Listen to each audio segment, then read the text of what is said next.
High HSC পরীক্ষার্থী বন্ধুরা, তোমরা কেমন আছো? I hope you all are well by the grace of the Almighty Allah. আমিও ভালো আছি। যাই হোক, আমরা বহুদিন কোনো ক্লাস নিয়ে আসতে পারিনি, ব্যক্তিগত বিশেষ কারণে। যাই হোক,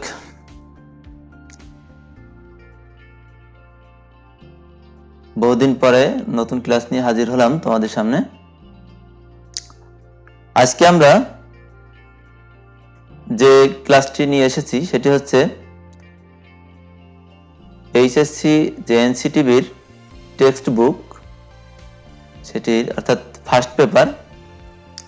ফার্স্ট পেপারের ইউনিট 1 লেসন 1।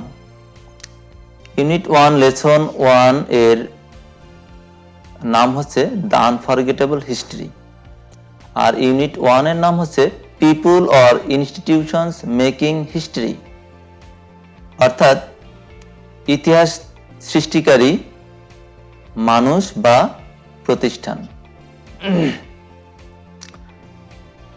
এখানে আমরা দেখতে পাচ্ছি, এই যে দেখো, লেসন 1 এর নাম দ্য আনফরগেটেবল হিস্ট্রি। আনফরগেটেবল ওয়ার্ডটা কিভাবে গঠন হয়েছে তোমরা একটু লক্ষ্য করলেই বুঝতে পারবে যে এখানে প্রথমেই প্রিফিক্স আন এবং সাফিক্স অ্যাবল যোগ করে নতুন একটি ওয়ার্ড তৈরি হয়েছে আনফরগেটেবল, অর্থাৎ যেটাকে ভোলা যায় না। অর্থাৎ এক কথায় আমরা যদি বলি তাহলে আনফরগেটেবল শব্দের অর্থ হবে অবিস্মরণীয়, অর্থাৎ আনফরগেটেবল হিস্ট্রি, অবিস্মরণীয় ইতিহাস।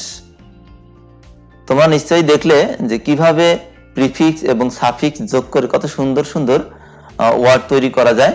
আমরা এভাবে ওয়ার্ড তৈরি করতে পারি। যেমন মনে করো লাভ একটি ওয়ার্ড, এই লাভের সাথে আমরা যদি আন প্রিফিক্স যোগ করি এবং এভাবে অ্যাবল সাফিক্স যোগ করি তাহলে নতুন একটা ওয়ার্ড পাবো আনলাভেবল, অর্থাৎ ভালোবাসা যায় না এমন। আনলাভেবল, আনলাইকেবল, এভাবে আমরা অনেক ওয়ার্ড নিজেরা তৈরি করতে পারি। যাই হোক, let's come to the point. The first unit and the first lesson, the unforgettable history. তোমরা এই যে ছবিটা দেখতে পাচ্ছ, একেবারেই অতি পরিচিত একটি ছবি। দেখো, যিনি ভাষণ দিচ্ছেন তিনি কে? তিনি কে তোমরা নিশ্চয়ই বুঝতে পারছো। তিনি আর কেউ নন, তিনি হচ্ছেন আমাদের জাতির জনক Bangabandhu Sheikh Mujibur Rahman.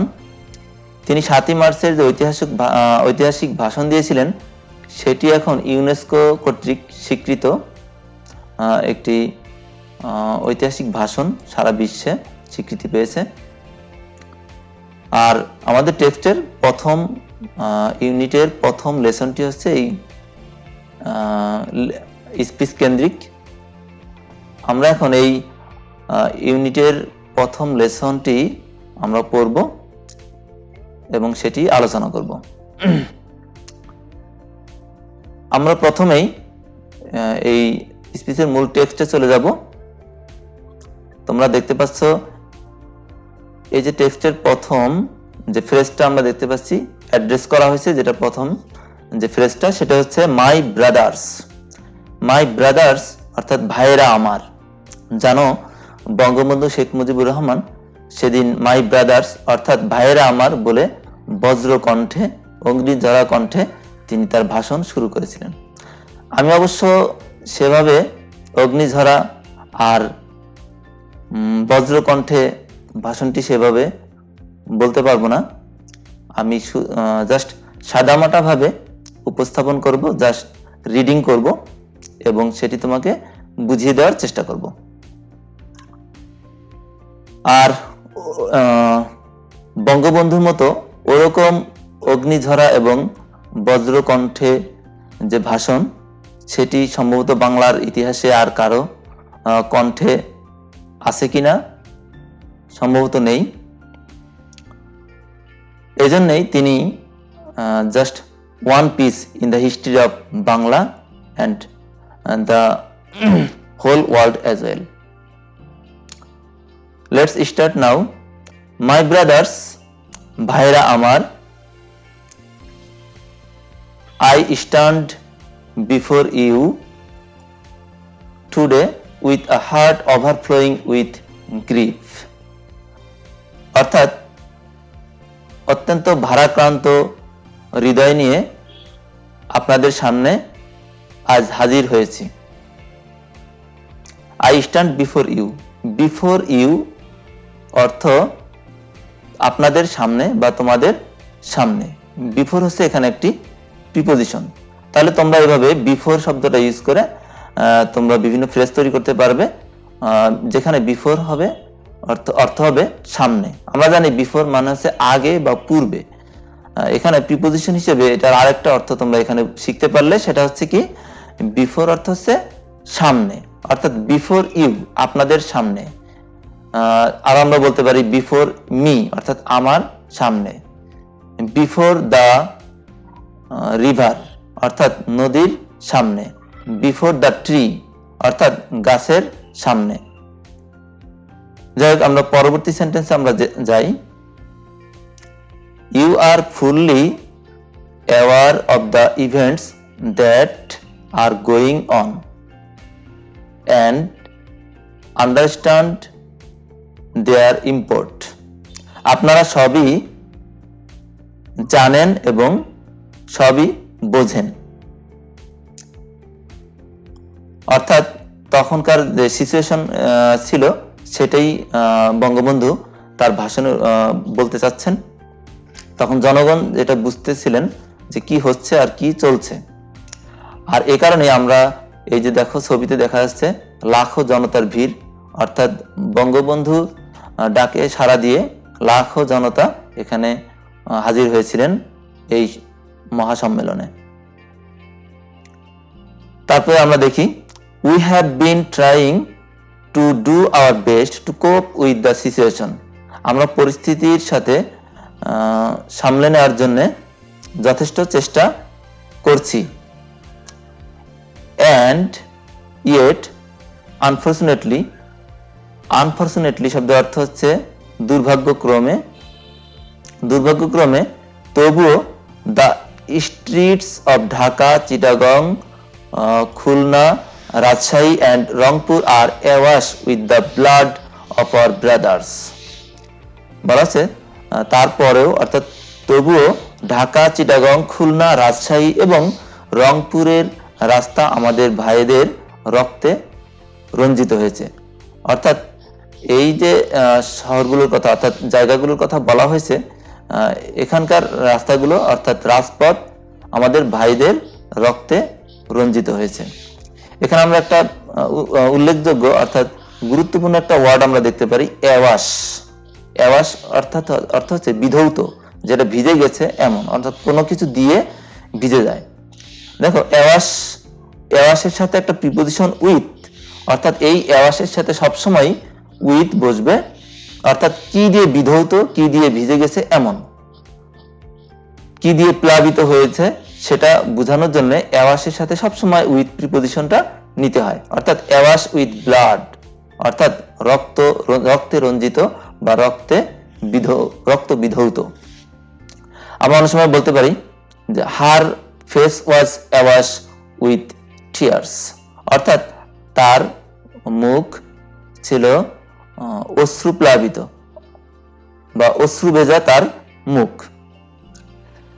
The people of Bengal now want to be free, অর্থাৎ বাংলার জনগণ মুক্তি চায়। তারপরে বলা হচ্ছে the people of Bengal now want to live, তারপর বলা হচ্ছে বাংলার জনগণ এখন বাঁচতে চায়। want to live অর্থাৎ দেখো want মানে চাওয়া, to live বাঁচতে, অর্থাৎ তে প্রত্যয় যোগ করলে আমরা সেই সকল ভার্বের পূর্বে টু ব্যবহার করলে তখন অর্থ হবে এরকম, টু লিভ বাঁচতে। আমরা এরকম ভাবে আরো ফ্রেজ তৈরি করতে পারি, যেরকম I want to it the mango, আমি আমটি খেতে চাই, অর্থাৎ ওয়ান্ট টু ইট মানে খেতে চাই। তাহলে এভাবেই ওয়ান্ট টু লিভ অর্থাৎ বাঁচতে চাই। অর্থাৎ এখানে বলছে the people of Bengal now want to live, অর্থাৎ বাংলার মানুষ এখন বাঁচতে চায়। And the people of Bengal now want their rights, অর্থাৎ বাংলার জনগণ এখন তাদের অধিকার চায়। এখানে রাইটস শব্দের অর্থ হচ্ছে অধিকার। এবার আমরা যেতে পারি দ্বিতীয় প্যারাগ্রাফ। এই দ্বিতীয় প্যারায় দেখো শুরু হয়েছে সেন্টেন্সটা, দেখো খুব সুন্দর একটা sentence, what have we done that was wrong, আমাদের কি দোষ ছিল, অর্থাৎ বঙ্গবন্ধু বলতে যাচ্ছেন আমাদের কি দোষ, আমরা কি দোষ করেছি যে আমাদের উপর এভাবে এত টর্চার করা হচ্ছে, নির্যাতন চালানো হচ্ছে, অর্থাৎ পূর্ব পাকিস্তানের জনগণের উপর যে নির্যাতন চালানো হচ্ছে এটা কেন হচ্ছে, কি দোষ এই জনগণ করেছে।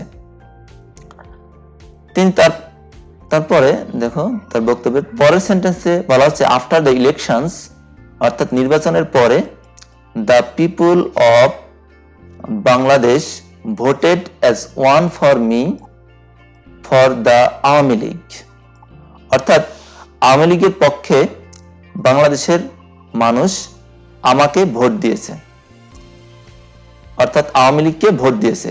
We were to sit in the national assembly, অর্থাৎ we were to sit in the national assembly, আমাদের অ্যাসেম্বলিতে অর্থাৎ পরিষদে বসার কথা ছিল।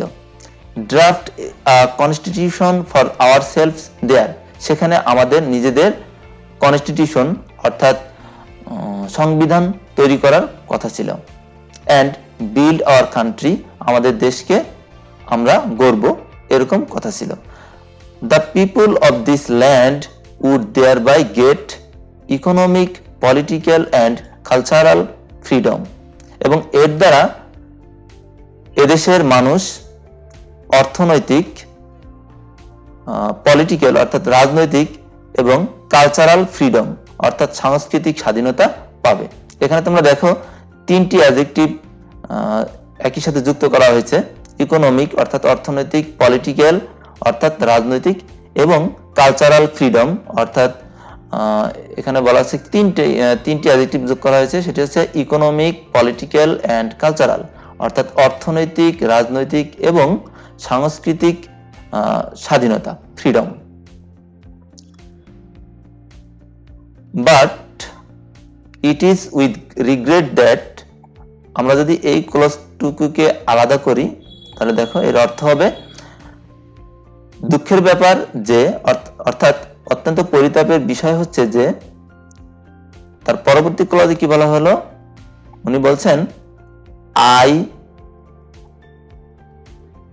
I have to report to you today that we have passed through 23 tragic years, অত্যন্ত দুঃখের সঙ্গে আপনাদেরকে জানাতে চাই যে we have passed through 23 tragic years, আমরা 23টি বছর পার করেছি অত্যন্ত দুঃখ এবং বেদনার মধ্য দিয়ে, অর্থাৎ ট্র্যাজিক শব্দের অর্থ হচ্ছে অত্যন্ত মর্মান্তিক। এই ট্র্যাজিক শব্দের অর্থ হচ্ছে মর্মান্তিক, ট্র্যাজিক ইয়ার্স অর্থাৎ মর্মান্তিক বছরগুলো, অর্থাৎ স্বাধীনতা পাকিস্তান এবং ভারত স্বাধীন হওয়ার পরবর্তীতে অর্থাৎ 1971 সাল পর্যন্ত যে কটি বছর সেটা হচ্ছে 23 বছর। এই 23টি বছর ছিল অত্যন্ত ট্র্যাজিক অর্থাৎ অত্যন্ত মর্মান্তিক, দুঃখের। তারপরে বলা হচ্ছে Bengal's history of those years is full of stories of torture. তারপরে বলা হচ্ছে Bengal's history of those years অর্থাৎ বাংলার ইতিহাস, সেই বছরগুলোর ইতিহাস হচ্ছে full of stories of torture অর্থাৎ অত্যাচারের গল্পের ইতিহাস, অত্যাচারের ইতিহাস, নির্যাতনের ইতিহাস। Inflicted on our people of blood, inflicted on our people, এখানে এই ফ্রেজটি আমরা দেখি, অর্থাৎ ইনফ্লিক্ট মানে হচ্ছে কার উপর কোনো কিছু নির্যাতন বা অত্যাচার চাপিয়ে দেওয়া, নির্যাতন করা। ইনফ্লিক্টেড অন আওয়ার পিপল অর্থাৎ সেই বছরগুলো হচ্ছে আমাদের জনগণের উপর অত্যাচারের ইতিহাস বা নির্যাতনের ইতিহাস। Of bloodshed by them repeatedly, বারবার তাদের দ্বারা রক্তপাতের ইতিহাস। ব্লাডশেড অর্থাৎ রক্তপাত, by them repeatedly. By them বলতে এখানে বোঝানো হয়েছে পাকিস্তানি হানাদার বাহিনী বা পাকিস্তানি শাসক গোষ্ঠীকে এখানে মিন করা হয়েছে। পরবর্তী এই প্যারার লাস্ট সেন্টেন্সে আমরা যাই। এই সেন্টেন্সটি দেখো, আছে 23 years of a history of men and women in agony। এই 23টি বছর ছিল নারী এবং পুরুষের, history of men and women, নারী এবং পুরুষের দুঃখ যাতনার ইতিহাস। অ্যাগনি, এ দেখো এখানে সুন্দর একটা ওয়ার্ড অ্যাগনি। অ্যাগনি হচ্ছে অর্থাৎ দুঃখ বা যাতনা, মনোকষ্ট। অ্যাগনি হচ্ছে একটা অ্যাবস্ট্রাক্ট নাউন। তোমরা খেয়াল রাখবে তোমাদের যে কোনো রিডিং টেক্সটে অনেক অ্যাবস্ট্রাক্ট নাউন তোমরা পাবে। এই অ্যাবস্ট্রাক্ট নাউনগুলো অত্যন্ত মনোযোগের সাথে পড়লে তোমরা যে কোনো টেক্সট ভালো বুঝতে পারবে। অ্যাগনি হচ্ছে দুঃখ বা যাতনা, একটা অ্যাবস্ট্রাক্ট নাউন। তার পরবর্তী আমরা প্যাসেজে যেতে পারি। এই প্যারার শুরুটা আমরা দেখি, the history of Bengal is the history of a people, অর্থাৎ আমাদের বাংলার ইতিহাস হচ্ছে এমন জনগণের ইতিহাস, হু যারা, যারা have repeatedly made their highways crimson with their blood, যারা বারবার তাদের রাজপথ রক্তে রঞ্জিত করেছে। দেখো have repeatedly made, have repeatedly made এটা present perfect tense. Present perfect টেন্সে আমরা জানি হ্যাভ প্লাস V3 অর্থাৎ ভার্বের past participle form. Have repeatedly made, এই যে মেড V3, তারা তাদের রাজপথ বারবার রক্তে রঞ্জিত করেছে। ক্রিমজন মানে হচ্ছে রক্তলাল, অর্থাৎ লাল টুকটুকে এই ধরনের কোন রং, অর্থাৎ রক্তের দ্বারা যে রংটা হয় সেটা হচ্ছে crimson. We shade blood in 1952, অর্থাৎ আমরা 1952 সালে রক্ত ঝরিয়েছি বা রক্ত দিয়েছি। এখানে পাস্ট ইনডিফিনিট টেন্সে ব্যবহার করা হয়েছে। Even though we were the victors in the elections of 1954, we could not form a government then. যদিও আমরা 1954 সালের নির্বাচনে জয়ী হয়েছিলাম, বিজয় লাভ করেছিলাম, আমরা সরকারে বসতে পারিনি। আসলে শাসক গোষ্ঠীরা কখনো ক্ষমতা ছাড়তে চায় না, ঠিক পাকিস্তানি শাসক গোষ্ঠীরা কিন্তু এটাই চেয়েছিল, যারা দুর্বলের উপর কিভাবে চেপে বসা যায়, তারা তাদের শাসনকে চিরদিনের জন্য স্থায়ী করতে চেয়েছিল। আসলে এটা সম্ভব না, ইতিহাস কাউকে ক্ষমা করে না। তারা শাসনে থাকতে পারেনি, তাদেরকে চলে যেতে হয়েছে। তারপর আমরা দেখি, in 1958 Ayub Khan declared martial law to enslave us for the next 10 years। 1958 সালে আইয়ুব খান কি করেছিলেন? ডিক্লেয়ার্ড মার্শাল ল, অর্থাৎ সামরিক আইন জারি করেছিলেন। কি করতে? দেখো উদ্দেশ্য বোঝানোর জন্য এই ধরনের ফ্রেজগুলো আমরা ব্যবহার করি। টু প্লাস V1, কিছু করতে, কোনো কিছু করার উদ্দেশ্যে, অর্থাৎ এই যে তিনি মার্শাল ল অর্থাৎ সামরিক আইন তিনি ঘোষণা করলেন বা জারি করলেন, এটা কেন তিনি করেছিলেন, এই উদ্দেশ্য প্রকাশ করার জন্য আমরা টু ইনফিনিটিভ এই ধরনের ফ্রেজগুলো ব্যবহার করে থাকি। তোমরা দেখো খুব সহজেই বুঝতে পারবে যে মার্শাল লর পরে এটা এই উদ্দেশ্যটা এখানে প্রকাশ পেয়েছে, to enslave us for the next 10 years, অর্থাৎ পরবর্তী 10 বছর আমাদেরকে গোলাম করে অর্থাৎ দাস করে রাখার জন্য। এই যে টু ইনস্লেভ বলতে গোলাম করে রাখার জন্য, কাদেরকে? আস, আমাদেরকে। ফর দ্য নেক্সট 10 years, অর্থাৎ পরবর্তী 10 বছরের জন্য। তার পরবর্তী সেন্টেন্স আমরা দেখি, in 1966 when we launched the 6-point movement, অর্থাৎ 1966 সালে যখন আমরা 6 দফা দাবি পেশ করলাম, অর্থাৎ এখানে এই যে we launched the 6-point movement, অর্থাৎ 6 দফা দাবি যখন আমরা পেশ করলাম বা শুরু করলাম, our boys were shot dead on 7 June, অর্থাৎ 7 জুনের 7 তারিখে আমাদের ছেলেদেরকে গুলি করে হত্যা করা হলো। when, পরবর্তী সেন্টেন্স আমরা দেখি, when after the movement of 1969 Ayub Khan fell from power, অর্থাৎ 1969 সালে এই আন্দোলনের পরে আইয়ুব খান ফেল ফ্রম পাওয়ার, অর্থাৎ আইয়ুব খান ক্ষমতা থেকে সরে গেলেন, অর্থাৎ আইয়ুব খান ফেল ফ্রম, অর্থাৎ তার পতন হলো। ফল ফ্রম, ফল হচ্ছে এখানে পতন হওয়া বোঝাচ্ছে, যেমন রাইজ অ্যান্ড ফল, তোমরা নিশ্চয়ই জানো রাইজ হচ্ছে উত্থান এবং ফল হচ্ছে পতন। এরকম রাইজ অ্যান্ড ফল দিয়ে একটা ইডিওমেটিক ফ্রেজ আছে, তোমরা জেনে থাকবে। রাইজ অ্যান্ড ফল হচ্ছে উত্থান এবং পতন।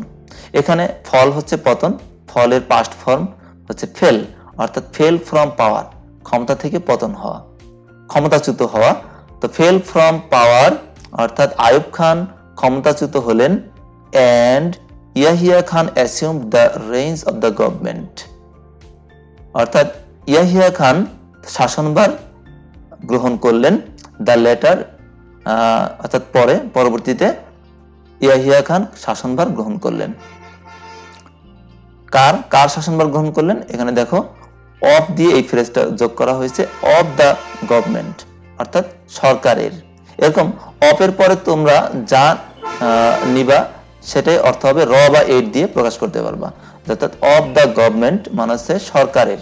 যেমন যদি বলি যে of our school, of our college, অর্থাৎ আমাদের স্কুলের, আমাদের কলেজের, এরকম।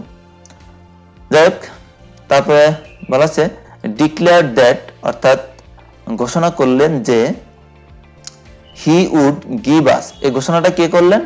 ঘোষণাটা করলেন হচ্ছে ইয়াহিয়া খান। অর্থাৎ আমরা যদি এখানে সাবজেক্ট ইয়াহিয়া খান নেই, আর এই সাবজেক্টের ভার্ব হচ্ছে এই, দেখো একটু দূরে ডিক্লেয়ার্ড, এই যে ডিক্লেয়ার্ড শব্দটি, এই ডিক্লেয়ার্ড শব্দের অর্থ হচ্ছে ঘোষণা করা, অর্থাৎ এখানে পাস্ট ফর্মে আছে ঘোষণা করলেন। তিনি ঘোষণা করলেন যে he would give us a constitution and restore democracy. তিনি ঘোষণা করলেন যে তিনি আমাদেরকে একটি সংবিধান দিবেন, and restore democracy, এবং গণতন্ত্র পুনরুদ্ধার করবেন। কিন্তু যারা এরকম অত্যাচারী শাসক তারা কিন্তু এরকম কথা দেয়, কথা রাখে না। they promise but they never keep their promise. তারা শপথ করে, তারা কথা দেয়, বাট তারা কথা রাখে না। যাই হোক, আমরা পরবর্তী সেন্টেন্সে চলে যাই।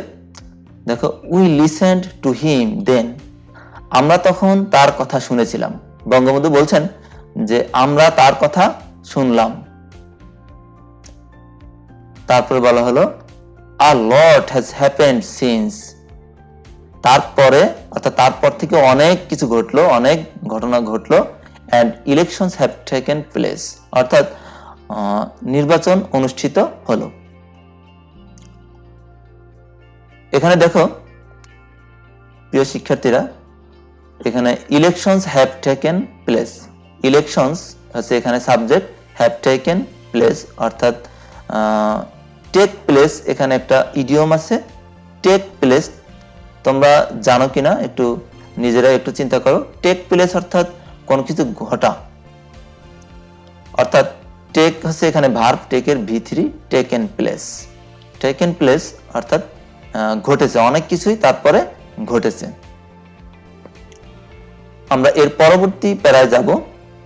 আমরা আজ এই ক্লাসে সম্পূর্ণ স্পিচটি আমরা পড়তে পারবো না, কারণ তোমরা জানো এই স্পিচটি অনেক বড়। এখানে এই স্পিচের উপরে আমরা অন্তত 3 থেকে 4টি ক্লাস আমরা করব, এরকম ডিজাইন করেছি। We have designed for 3 or 4 classes on this speech. তোমরা অত্যন্ত মনোযোগ দিয়ে এই স্পিচটা পড়লে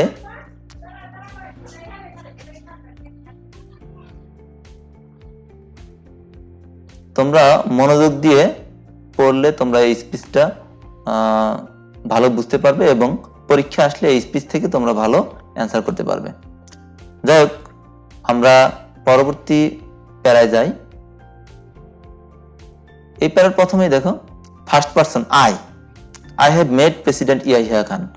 তোমরা বলো তো দেখি, এই আইটা কে? তোমরা নিশ্চয়ই বুঝতে পেরেছো, আইটা হচ্ছে বঙ্গবন্ধু শেখ মুজিবুর রহমান। অর্থাৎ তিনি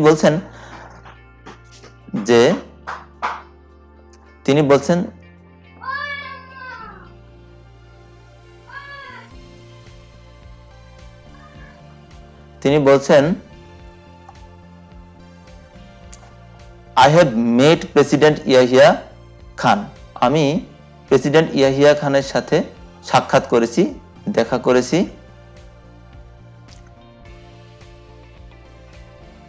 তারপর বলা হচ্ছে I have made a request to him not only on behalf of Bengal but also as the leader of the party. আমি তার সাথে দেখা করেছি শুধুমাত্র বাঙালি অর্থাৎ বাংলার জনগণের পক্ষে নয়, এবং also as the leader of the party, অর্থাৎ এই দলের পক্ষেও, which has the majority in Pakistan, যেটা পাকিস্তানের সংখ্যাগরিষ্ঠতা রয়েছে। আই সেড টু হিম, অর্থাৎ আমি তাকে বলেছিলাম, হিম হচ্ছে ইয়াহিয়া খান কে মিন করা হয়েছে এখানে। আমি তাকে বলেছিলাম, এখানে দেখো ইনভার্টেড কমার মধ্যে বঙ্গবন্ধু যে কথাটা অবিকৃত অবস্থায় এখানে দেওয়া হয়েছে।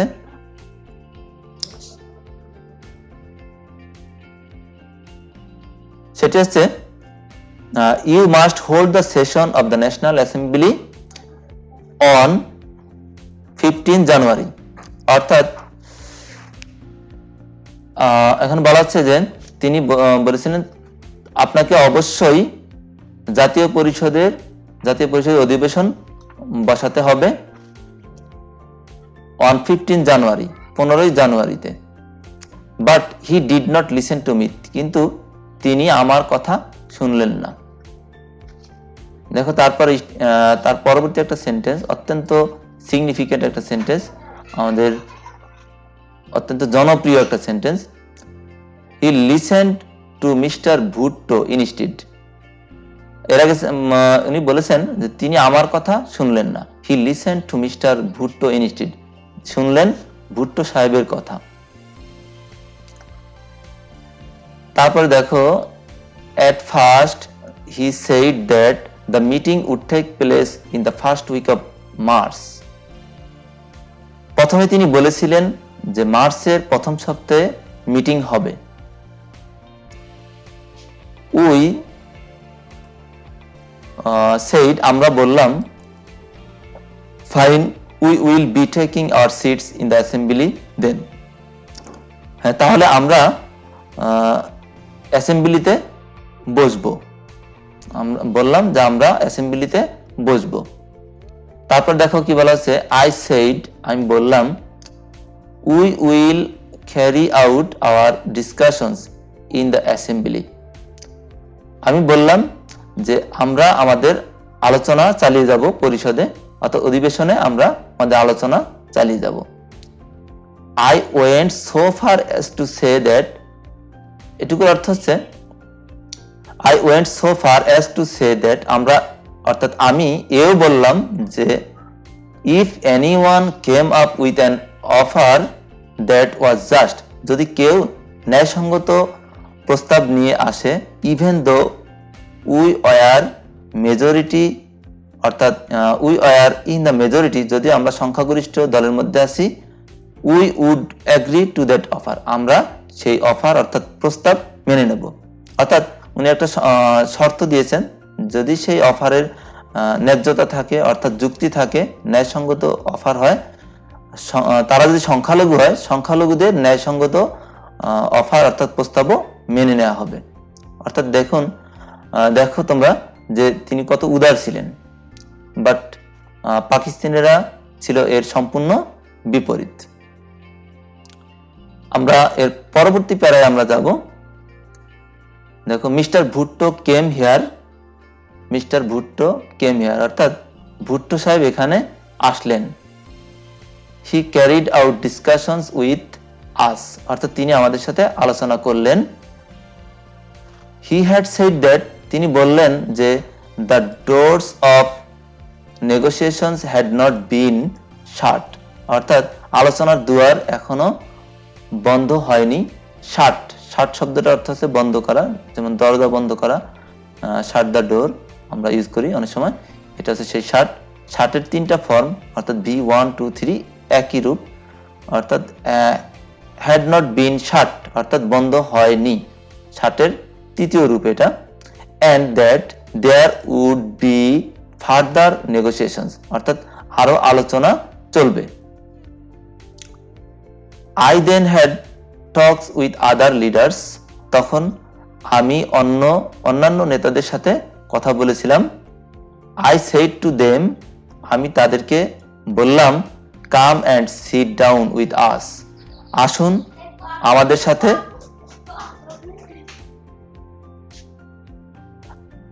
আমি তাদেরকে বললাম, come and sit down with us, আসুন আমাদের সাথে বসুন।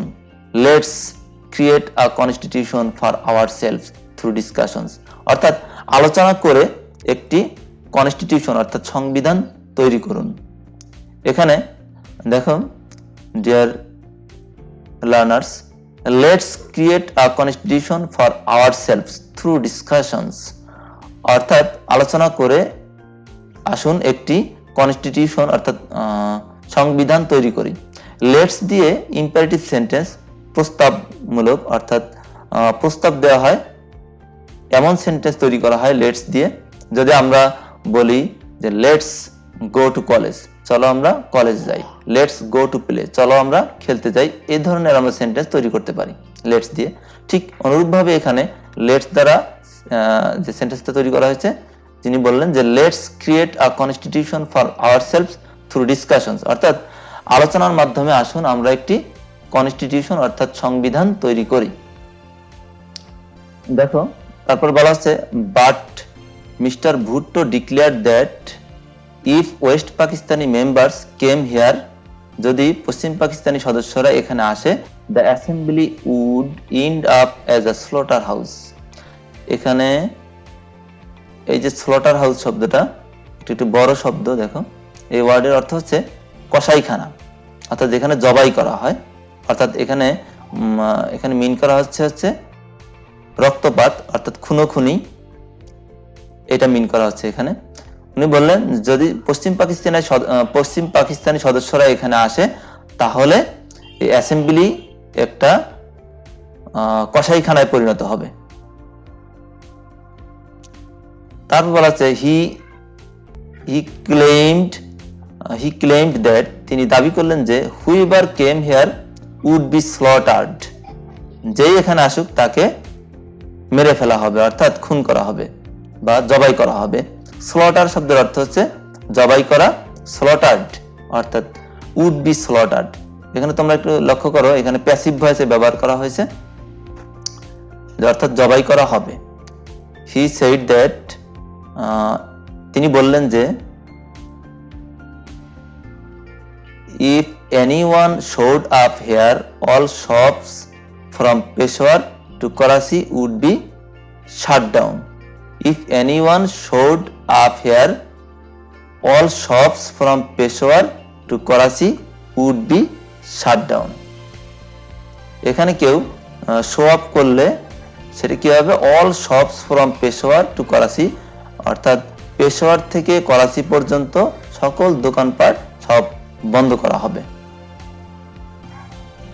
যাই হোক, আজকে আমরা এই প্যারা পর্যন্তই এই ক্লাসে আমরা পড়াবো। এর পরবর্তী প্যারা থেকে আমরা আগামী ক্লাসে আলোচনা করব। যাই হোক, তোমরা সবাই ভালো থাকবে এবং যতটুকু আজকে পড়ালাম এটা তোমরা প্র্যাকটিস করবে এবং এই প্রত্যেকটা ওয়ার্ড ধরে ধরে তোমরা অর্থ বুঝে বুঝে তোমরা পড়বে, তাহলে এখান থেকে যে প্রশ্নটা আসবে তোমরা অ্যান্সার করতে পারবে। ধন্যবাদ সবাইকে।